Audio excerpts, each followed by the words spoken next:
Hey guys, welcome back to the channel. Tonight we are in the new shop and we are working on Eddy's 87 Burb. We're about to start the LS swapping that thing. Right here in front of us, we've got a Mike Lough 408 stroker that he had built several years ago. This thing's topped with a Kong 2650 blower. It's got this massive Kong throttle body on it. It's got a set of BTR valve covers that we had engraved. One side's our logo, the other side is the logo of the truck, which is going to be Jack the Ripper. We're about to make this thing to a stage 4 4L79 from Tim Smith with a FTI triple disc billet lockup converter. We're about to get this thing off the stand, made it up to the trans. We've got to get the core support off the truck. That way we've got a straight shot in. We ain't got to go with no crazy angle or nothing. But we had to muck this thing up with the blower, the lid that Eddy freshly painted, and these pretty red valve covers. We haven't got to see it all put together and mocked up yet, so we were excited to see that and see how it come out. But we're about to get this thing ready and get it stabbed in. We've got an ACE to CFI to put on this thing, an entire fuel system with 8 AM PTFE for E85 capability. Man, he's got tons of goodies. Stainless steel, long tube headers, full exhaust. When he put this setup together, it was initially going in a race car. He's got a DSX front accessory drive, and the race car was set up for no power steering, no AC. And we didn't really want to go to change anything up, so we're going to run an electronic power steering pump out of a Volvo and get that wired in as well. He's got a box he's making to go over it, conceal it real nice, make it, hide it away. He's got a set of slosh tubs that are vinyl wrapped with a beautiful plaid pattern. And we're hoping by the weekend we actually have some progress on this thing and we have some eye candy and something at least to stand around and go, yep. Yep. Yep. That's the plan here. Let's dive into it. It's late on a Friday night and we're up here just doing what we love. So we appreciate you guys being patient with us, letting us get through our move. But now we're back at it. And like I told y'all, the content's going to be better than ever. So we're about to dive into it. Let's go.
Bushings in that thing are actually in pretty good shape.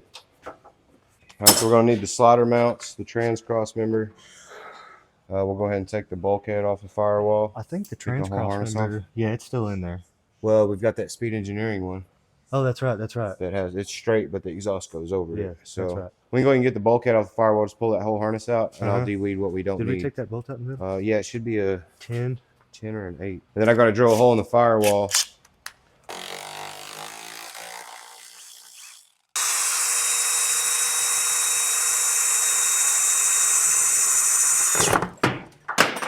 Told you. Yeah, I'm good. It's that hole dozer, man. Got a hole dozer? Motherfucker get the dozing.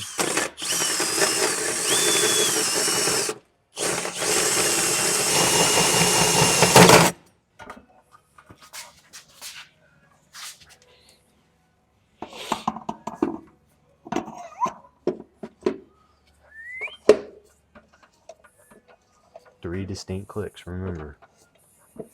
Pretty sure that was it. It says it in the woos.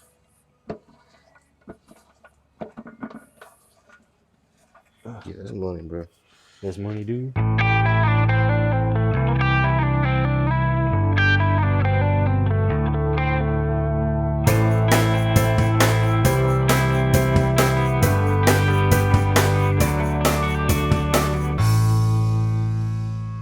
All right, guys, so we got this thing in the truck. We got the 60 bolted to the back of it. We got its converter in the trans. We got a flex plate on the back of this thing. We did have to go through and drill out 3 new holes in the flex plate for the converter, being it's a 6-bolt converter. Not a big deal, but we did make that happen. We got this thing pushed back about as far as we can on these dirty dingo mounts to try to help with weight and keep our pulleys and everything and oil pan away from the drag link and the steering. But Eddie's underneath now. He's bolting up the cross member. I'll kind of go underneath real quick and show you guys what we got going on down there. We'll have this bolt here on the front, on the passenger driver side, rear on the passenger, and then we'll just have to drill this one and that one, and then she'll be solid. That's right. Jack it up. Okay. We got a bolt in there. That is the cross member that comes with the Speed Engineering exhaust kit. We got it bolted up. He's got a energy suspension mount up there, and then we got those dirty dingo mounts in the front bolted to the stock small block mounts. So that's what we got going on. Typical C10 swap stuff for us here at 727. We got an LS1 oil pan, so we got plenty of clearance. Hell, the transmission pan actually hangs lower than the oil pan itself, so it's tucked up above the frame and subframe. We're going to come back in tomorrow. We're going to start getting this thing wired up, plumbed, and all the goodies bolted on it. We've got to get that ATI dampener back on there. Got to get an oil sending unit. Run some wires through the hole over there. But for now, it is late on a Friday night, early Saturday morning, and it's time for us to go home and get some rest as soon as he finishes bolting that thing up. And we let the jack down. We'll update y'all in the morning.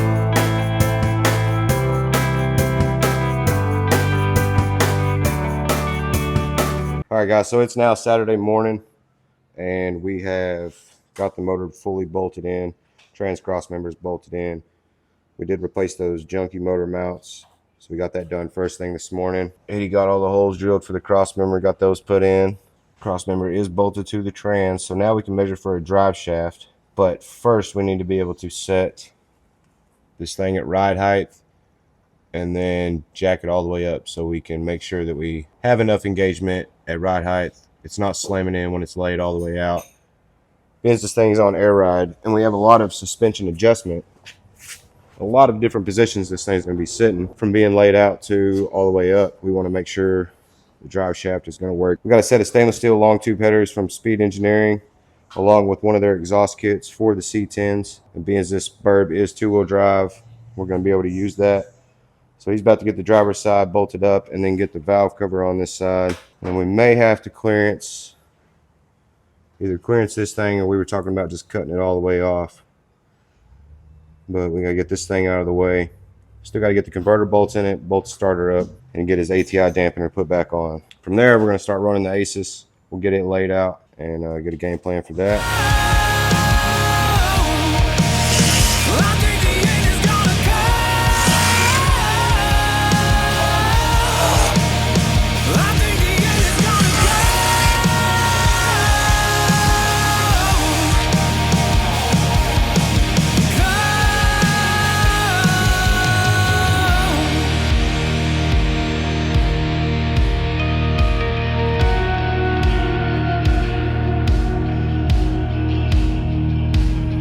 We don't have the correct wrench, so we're using what we have on hand.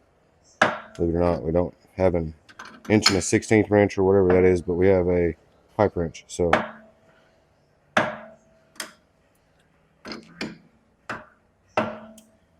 thing bites like them Walking Dead zombies. This thing does have a double Woodruff key in it. Alright, so we got the beginning steps of the ACES laid out. We got his ECM, 7-inch display, just so y'all can see that. Got the fuel line pressure kit, fuel sensor pressure kit. We've got the 24X cam and crank sensor harness because this is a Gen 3 setup. And we've got the main harness that we need to run out the firewall. Now from about right here back that way will be in the truck under the dash. And then all this right here will be right behind the blower coming out of the firewall, going to its designated areas. This is pretty standard. This is what we do on just about all our swaps, especially the C10s. I like doing it right here. That's a 2 1/4 hole with a 2 1/4 ID grommet, and we're going to be able to run any wires that we need to get from outside the truck to inside the truck through there.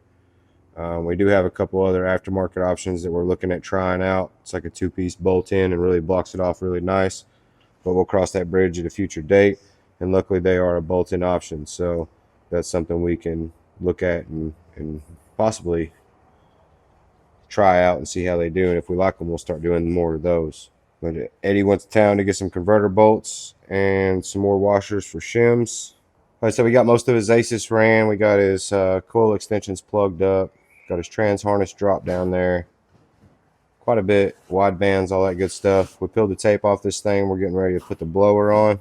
Before we do that, we need to get the front coolant crossover blocks in, and we're going to go ahead and attach the lines. That way we have room to tighten them up before we put the blower on. Man, this thing's clean. I'm just I would like imagine trying to rob a bank. Come on, go. Yeah, hurry up, they're coming. Go in. Okay. If you, oh, okay. I was gonna say, if you make that happen like that.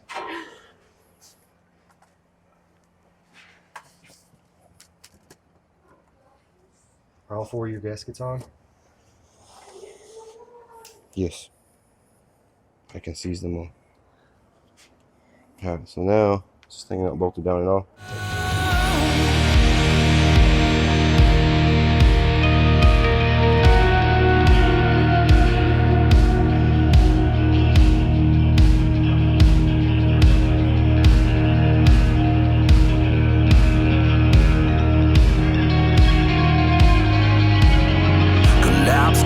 Collapse and die. Collapse and die. Reach down through the dirt, 'cause I'm fighting for my life. Collapse and die. Collapse and die. Reach down through the dirt, 'cause I'm fighting for my life. Collapse and die. Collapse and die. Reach down through the dirt, 'cause Alright, so the last couple of days on this thing have kind of been slow progress. We haven't had time to really mess with it a lot, but we have got a little bit done. We got his coolant crossover, ran all the way down to the bottom of the water pump. We're going to try that there, hope that works out. We did a fitting count today and are getting ready to order a bunch of fittings for this thing. Still got to slide the converter bolts in it and the starter. Not a big deal there. We've got most of the harness ran for the ACES. Got his injectors switched out, the connectors switched out and plugged up. Got that done today. And that's where we ran 4-way steam port to. Like I said, we'll see if it works there. Not 100% about it yet.